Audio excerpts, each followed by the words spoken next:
Product provided by Nintendo. FIFA 18 is the return of EA's popular sports series to a Nintendo console. Whereas older FIFA games on Nintendo platforms have always proved to be last-gen ports or remixes of some sort, EA claims that FIFA 18 is the real deal and on the go. So let's put their claim to the test. We're skipping story in this review as the Journey Story mode is completely missing in the Switch version of FIFA 18.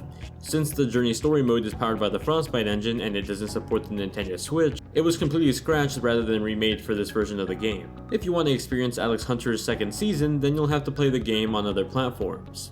So as you can tell, we're off to a pretty great start here obviously. That tends to be the trend here. Some game modes and features are missing in this version of the game, but from a gameplay standpoint, the core mechanics are still here. Jumping into the single player content, we get access to the career mode and the standard kickoff matches. Let's start off with the standard matches. Playing through a match, you'll immediately notice a difference in physics of the football. It feels lighter than other versions of the game. The ball sort of just glides across the field and moves rather quickly with a single tap. It makes the gameplay feel more arcade-like rather than a sports simulator. The general speed of matches feel faster in this version of the game because of this. If you're a FIFA purist, then this might be a turnoff for you, but as a pick up and play game to play quick commute matches or just on the go, it ends up working rather well. Aside from the ball physics though, other match qualities feel up to snuff or are at least replicated well enough to the point where it's hard to notice a difference. Crossovers and dribbles, for example, feel responsive with no setbacks there. Now for the first time on a Nintendo platform, the career mode is in this version of FIFA. Now you can play the popular game series game mode on the go, though there are a few drawbacks, and ultimately this career mode is a in-between version of the legacy version and the current gen version of FIFA. You see, FIFA 18 on the Switch is completely missing the new transfer negotiation system that's in the PS4 and Xbox One versions. With that said, it does feature famous football icons like Maradona that are found in the PS4 and Xbox One version, but are missing in the legacy versions of FIFA. So on the Switch you do get some of the new features but also miss some of them too, making the Switch version more of a stepping stone between the legacy version of FIFA and the current gen one. This trend continues on with FIFA Ultimate Team as it also plays much more like the other console counterparts, though it is missing some features. You still have access to Team of the Week and squad building challenges, but the squad battles are completely missing in this version. Now while so far it may seem like FIFA on Switch is missing a lot of the features, and it is, it does offer its own unique suite of features over other console versions. Being on a portable console, of course you can play FIFA on the go, and although it may be missing some features, just being able to get in some quick offline FIFA matches on the go is pretty cool. Local squad battles are a new feature for the Switch, and it's pretty much just local multiplayer between two Switches over wireless play.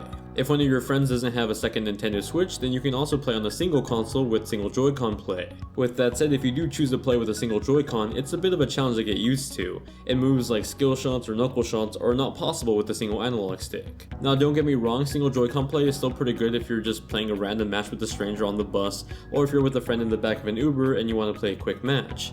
But for more traditional gameplay, you're still going to want a full-size controller, so you're either going to need to get your friend another controller, or have them get their own Switch with a copy of the game. Ironically, even though the Switch version sort of boasts its ability to play with friends locally with either one or two Switches, it doesn't really do the same online. You can play random matches online with other players, but if your friend is in New York and you're in California and you want to play with them online, you're pretty much out of luck.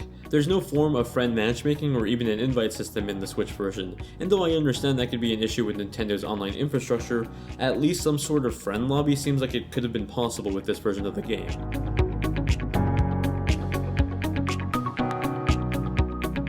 Graphics on FIFA 18 for the Nintendo Switch are pretty impressive for the platform. While of course it isn't going to be as impressive as other high-spec consoles, it actually does a pretty good job with the animation of characters and moves like dribbles and crossovers. Character facial animations and designs look better than last-gen counterparts, having more detail but also in general, more vibrant colors on display. It also proves to be the best looking portable experience of FIFA yet, but of course being on a portable system there are some drawbacks. While the main characters on display look pretty good, the extra visual aesthetics like the crowds in the stadium look pretty bad as they're just animated cutouts. It was a bit distracting at times to look at, but usually I was too focused on the match at hand to really notice. In handheld mode the game runs at 720p 60 and then gets bumped up to 1080p 60 in dock mode, and it's honestly one of the sharpest looking games I've seen on the Nintendo Switch. For the most part the gameplay maintained a solid frame rate, though during introductions to matches and general close-up celebrations I did see a dip in frame rate.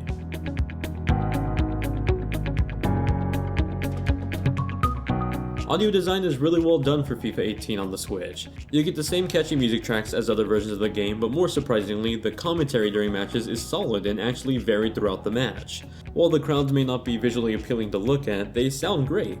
You can hear the sounds of horns, people cheering and screaming throughout the match, along with the punchy kick of the ball across the field.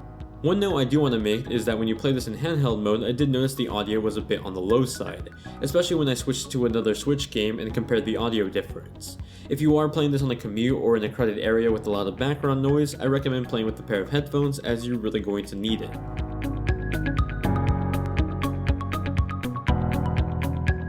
FIFA 18 on the Nintendo Switch isn't the full game experience on the go. Instead, it's partially the game with the added functionality of being portable and having a seamless local multiplayer mode, though somewhat stripped if you're playing with a single Joy-Con. I think most that come to this review are hoping that this Switch version can completely replace other versions of the game for them, but it simply can't, at least not for most players out there. Unless you only want to play FIFA 18 on the go for a quick match, career mode, or random online matches, it's otherwise a stripped port, though definitely better than some previous Nintendo FIFA ports.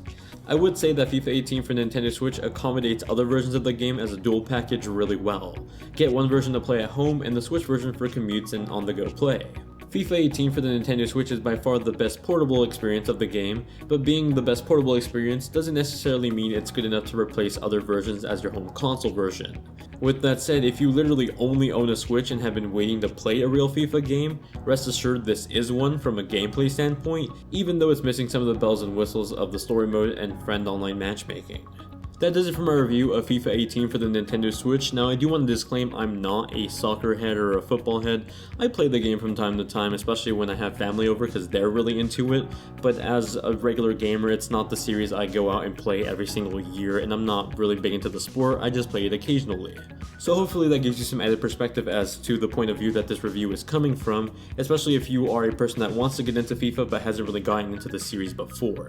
As always, if you do have any questions about the game that I may have missed in my review, feel free to ask me in the comment section down below, and if you enjoy this type of content then please consider subscribing if you haven't already.